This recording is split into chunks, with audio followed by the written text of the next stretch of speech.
requer, né, o uso do próprio entendimento sem a orientação de outro. Né? Quando trabalhamos com nossos alunos, né, e deixamos claro que a filosofia não é simplesmente uma transmissão de conteúdos filosóficos, história, filosofia, mas um processo de construção de conceitos, nós damos a entender que o que queremos é que nossos alunos aprendam a usar o seu entendimento em um processo de construção conceitual, fazer uso do seu próprio entendimento. Né? Por isso, diz Kant, não podemos ensinar filosofia senão o filosofar. Né? Bom, é-se culpado da própria tutelagem quando esta resulta não de uma deficiência do entendimento, quer dizer, um problema, a menos que sejamos nucleos por natureza, né, deficientes, não é o caso. Né? Temos um são entendimento, né, mas a tutelagem se deve principalmente à falta de resolução, de decisão e coragem para se fazer uso do entendimento sim, ou independentemente da direção de outra pessoa ou outra. Né? Sapere aude, ou seja, ouse saber. Né? Disse Kant que é o lema próprio do iluminismo. Saiba por si próprio, ouse saber. Né? Ousar saber significa consultar-se a si mesmo, o seu próprio entendimento. E aí entra muito fortemente o conceito de crítica, como veremos depois um pouco. Usar seu próprio entendimento sem a ajuda de ninguém. Ser crítico. Né? Como isso falta em nossos dias? Falta mesmo. Mas vamos lá. Bom, só um pequeno trechinho, né, que vimos aqui, que vamos retomar depois no próprio texto, até para vermos a estrutura dele, que é belíssima, né, metodologicamente, e a exposição quase geométrica dos conceitos, né, o que permite com que o texto pode ser trabalhado sob muitas perspectivas. Né. Bom, os pensadores iluministas tinham como ideal a extensão dos princípios do conhecimento crítico a todos os campos do mundo humano. Talvez, nesse contexto da Vinci, não sei se Renascimento, aquela figura humana, né? Natureza, estendida no iluminismo às ciências humanas. Né? Quer dizer, a investigação da própria natureza, já com o Renascimento, depois com Newton, principalmente, física matemática, né? A investigação da natureza, essa investigação é como que uma ponta de lança também para abrir uma luz, né? Permitir uma luz para as ciências humanas. E é isso que o iluminismo faz. Né? Toma a própria ciência como um paradigma, um modelo para todas as ciências. Né? Eu penso que isso deve muito a Newton, né? Que foi, a meu ver, um dos grandes pensadores, né? Que fundou o próprio iluminismo. Não que fundou, né? Mas que foi essencial, né? Para se pensar mesmo todas as ciências práticas humanas com uma perspectiva totalmente nova e científica, né? O que é interessante, né? Porque a própria moralidade do Kant, o sistema de filosofia prática, ele tem a estrutura e o paradigma muito claro de uma ciência. Por isso que Kant chama a moralidade de ciência prática. Ela tem um modelo de ciência prática. É claro que isso é uma inovação completa. Se ela tem isso, ela precisa de um método próprio, precisa de um objeto próprio, precisa de um campo próprio, independente, campo teórico, especulativo, mas é ciência. Né? Isso muito próprio naquela época. Bom, supunham, né, os iluministas poder contribuir para o progresso da humanidade, para a superação dos resíduos de tirania e superstição que acreditavam ao legado da razão.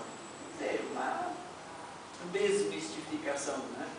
A maior parte dos iluministas associava ainda o ideal de conhecimento crítico à tarefa do melhoramento do estado Estado e da sociedade. Aqui se vê que o iluminismo adentrava todos os setores da cultura humana.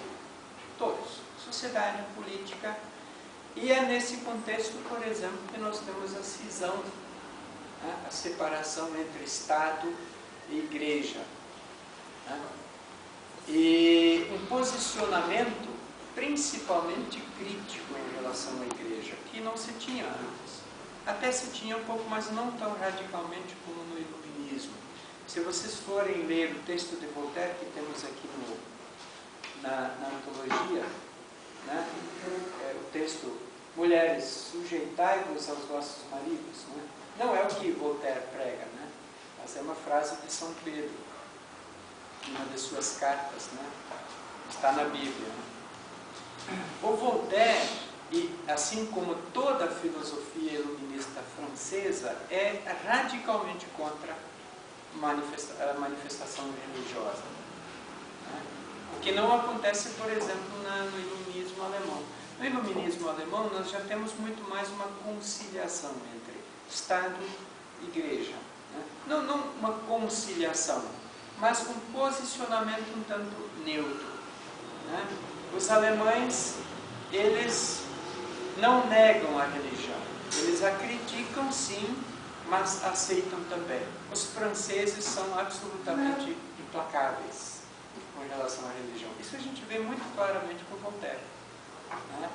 Ele simplesmente destrói, né? Toda um idealismo, né? Cristão, né? Crítico sem dó nem piedade. Né? É muito característico do iluminismo francês. Bom,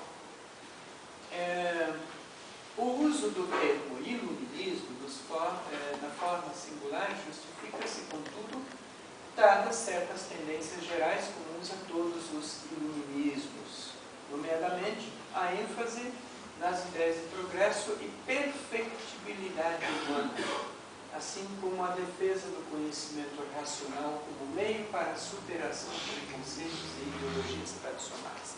Temos aqui dois conceitos elementares e chaves do iluminismo. A perfectibilidade humana, perfeição humana, isso é central em toda a cultura iluminista. A natureza humana, a racional, não, tende à perfeição. E o conceito de perfeição, a ideia de perfeição, é uma ideia regulativa para toda uma cultura, toda uma época, na medida em que tende a um ideal. Né? O conceito de perfeição é tomado como um postulado cultural. Acredita-se que a humanidade, embora nunca chegue a uma perfeição moral, se aproxima não obstante dela. Né? Basta que haja progresso. Né? E o segundo conceito, que é como que instrumento para isso, a razão. Né? O iluminismo confere plena autoridade à razão. Né? Se existe uma instância capaz de realizar o ser humano mesmo no âmbito da moralidade, é a razão. É estranho, né? Mas quando lemos sobre a moralidade de Kant, vemos claramente isso, de que Kant não disse que Deus é bom porque Ele é Deus. Deus é bom porque Ele é racional. Ele é a razão pura. Entenderam? Deus é ser puramente inteligível, o chefe do reino dos fins, e enquanto Ele ocupa esse posto máximo da legislação racional, no âmbito da moralidade, Ele é perfeito e a expressão própria da santidade. Ele é, assim, a essência do bem. É por isso que nós temos essa inversão na relação entre essas duas ciências, entre aspas, né? A religião e moralidade. No cristianismo, em todas as suas correntes, nós sempre temos uma moralidade dependente da própria fé, né? Ou seja, uma ética, uma moralidade que inere e depende